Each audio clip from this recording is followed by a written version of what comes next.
Hey guys, and welcome back to another video, and here we are with the M8S Android TV box. So as always, let's test it out and I'll see you in a few minutes for the conclusion.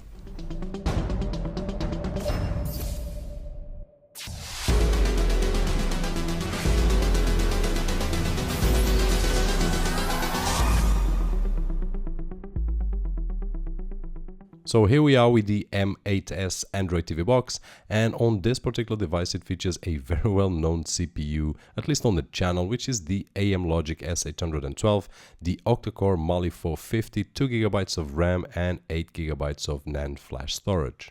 And now, as usual, let's go for our very quick unboxing experience, and as you can see on screen, there we go, unboxing done. And the first thing that we will find is the device itself, which we will take a closer look in just a few moments. Also included, there's an HDMI cable, a power adapter, which in this case is for European units, so if you live somewhere else in the world, you know the drill, just get the right version.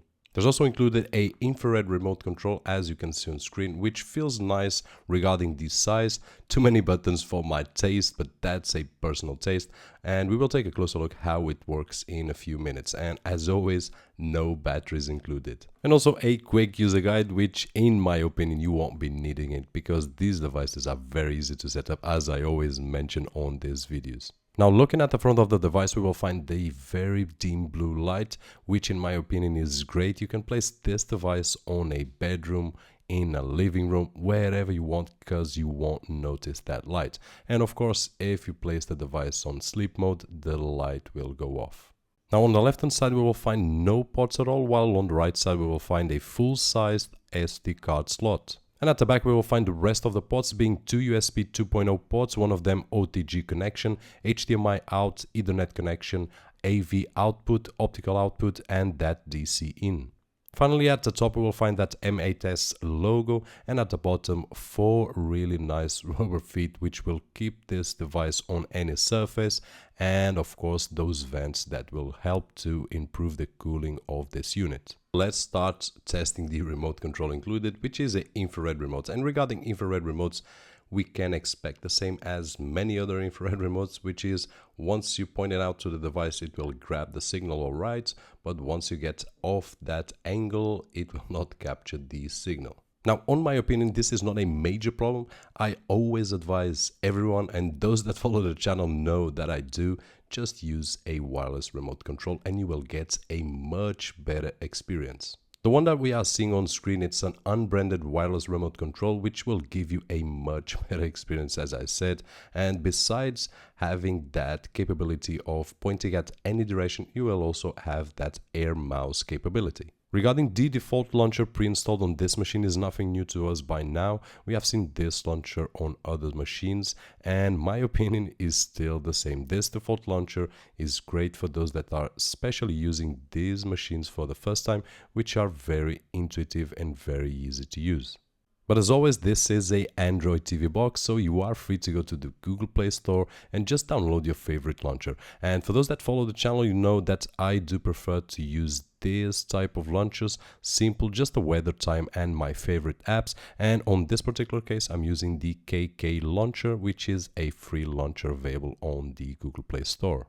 And now let's run through the usual benchmarks that we test on the channel. So the first one, Wi-Fi speed test, 10 meters away from the office, and we got a download speed of 2 megabits per second and a upload speed of 8 megabits per second. And while connected to the Ethernet connection, we got a download speed of 41 megabits per second and an upload speed of 19 megabits per second. I'd like to mention here that I'm using a power line adapter, so if you connect it directly to the router, you get higher speeds than these. On Geekbench 3, we got a single core score of 547 and a multi-core score of 1620. On Antuntu, we got a score of roughly 33,000, and on 3D Mark Tool iStorm Extreme, we got an overall score of 6,000. And finally, on Epic Citadel, we got an average score of 57.1 frames per second with the resolution of 1080p. Now, after watching these benchmark results, my expectations towards this device is just one, that it performs great in comparison to other devices with similar results. And as you can see on screen, we started with Despicable Me as always, and the device just performs incredibly well. No problems whatsoever, so we can play these type of games with no lags, no freezes whatsoever. Just a great experience. Regarding the cars game, as usual on the channel, this is a game that usually I mentioned that some machines on the past let us down. Now, none of them were equipped with the AM Logic S812, and this machine is equipped with that CPU and the octa-core Mali 450, so I wasn't expecting any less. Everything was perfect as expected, and as you can see on screen, no problems at all with these kind of games. And now moving to Beach Buggy, as we can see on screen, the experience was great as well, so no problems whatsoever. This game being a little bit more GPU intensive, it performed very well. And talking about GPU intensive, here we are with GT Racing 2, which is a totally different game of the ones that we saw on the past. And while I'm talking, you are seeing that there is no frame dropping whatsoever, no freezes. The game just responds exactly how we want to play. So at this point, I was sure that this device could play any game. And to finish up our gaming test, here we are with the Asphalt 8 Airborne, as always, our last test. And in here, no surprises, everything run just great. I would like to mention, as I always do, that in this type of games, I cannot capture on camera and give to you guys the same quality that I watch on person. So here's that mention that everything on person looks much better. Now, regarding the game itself, was a very pleasant experience, and I did try two maps, as you could see on screen, one during the day and one during the night, which both of them just worked great. Now, regarding the media playback or streaming and video playback, as you want to call it, here we are with XBMC pre-installed on this machine, and what I can tell you out of the bat is this device is capable of playing anything without any problems. Now, the first test that I did make was at 1080p and it just ran flawless, as you can see on screen, even when we fast forward or when we rewind. And bear in mind that this device is capturing the files over the Ethernet connection through a power line and grabbing them from my NAS unit. So everything flawless, as you can see, no problems whatsoever on 1080p. And on 4K, the experience gladly was exactly the same. Everything run flawless with no problems at all, as you can see on screen. And just a reminder that this was the XBMC pre-installed on this machine. And as you know, even though these devices come pre-installed with XBMC, I always download the latest version of Kodi available on the website and I do test it out. And what I can say, and I don't want to repeat myself too much, but the experience was exactly the same. Everything was perfect, both on 1080p and on 4K. And mentioning again, even fast forwarding and rewinding, the experience was just great. So no problems whatsoever. This device is totally capable of playing any file that you have on your network. And now we are moving towards the end of this review, but before we do, let's just test the mirroring capabilities of this device as always. And for that, I do use the AirPin Pro, which is a paid premium app, roughly €3 and something, which is totally worth it. You can use it across all your devices. Now in here, I'm testing the iPhone 4S, as you can see, and everything runs great. So the capability of making anything playable on the screen while you're still working on a phone is just great. Although I don't use it, it is just great. Regarding the iPad with Retina display, the same experience happened as we had with the iPhone. I would like to mention here that there is always a bit of delay when we browse around, but that's normal with any setup that you have regarding the tablet and regarding the device itself, the Android TV Box. Now, what it concerns to streaming, once again, everything plays just great, so you can play something on the TV while you keep on working on your tablet. And as a last test, we are mirroring my wife's Imac to the living room TV, which is something that we use here at home.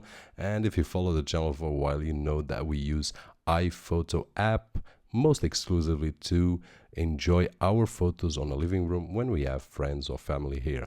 And what I can say is that the experience was great. I did test out 2 different slideshows, as I will show on screen, and the experience was just great. So no problems whatsoever on this device to be able to mirror the iPhone, the iPads, or the iMac. And when I mean these devices, you can also play around with Windows machines and Android tablets, which I guess that the result will be the same or very similar. And that is it. So we have reached the end of another review. Hope that you guys enjoyed the video, and if you did so, don't forget that thumbs up over there. Now let me share with you quickly the things that I did like the most and the things that I did like the less, as I always do. And starting with the things that I did like the most, this device comes with a very dim blue light. Now this is a feature that I do love, particularly if you want to place this on a bedroom or any other dark environment. And this one here you can just place next to your eyes and it won't bother you at all. So if you compare this to the machine that we saw last week, it had a very bright blue light, and this one here is just the opposite. So very dim light, which won't bother you at all. Now next on the list is the root access. So this device comes pre-rooted from factory, which means that you can install apps that otherwise you couldn't, or you would have to root the device yourself, which is always risky and sometimes a headache. So this one here is pre-rooted, which will give you the access to install anything or do anything that you want with the machine.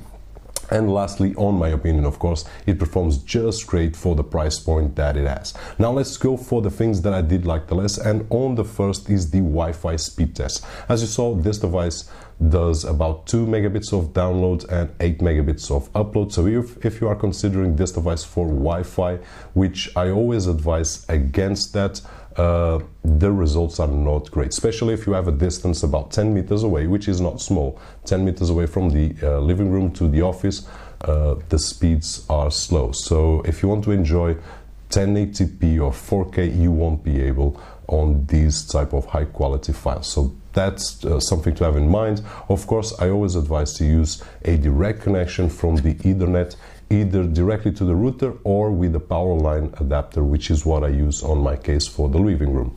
Now lastly, on the things that I did like the less, and this was a test that I always do with the machines. After recording all the videos and making all the tests, I do a second round without the camera, and there was a problem that I did found on only one game, which was GT Racing 2. So GT Racing 2 run fine on the first time, but after I did the second round, it did not play anymore. It just kept crashing. All the other games run perfectly, no problems at all, but GT Racing 2, there is some kind of problem, or on the software of the machine or on the app itself. I'm not sure of what it is, but that's the truth. So GT Racing 2 at this moment, even after uninstalling and then installing it again, what happened was the first chapter I can play it perfectly, but once I start the second chapter, it will not run anymore. It will crash and keep crashing. So, but that just happened with this particular game, and I would like to give feedback for you. So if you are pondering to buy this machine for everything else that you saw in the video, is just great. If you want to buy it just for the GT Racing 2, my feedback here is caution, because it's not working perfectly after the second chapter. And that is it, guys. So we have reached the end of this video. Hope that you enjoyed, and once more, if you did, thumbs up over there. My name is Roberto George, and I'll see you on the next one.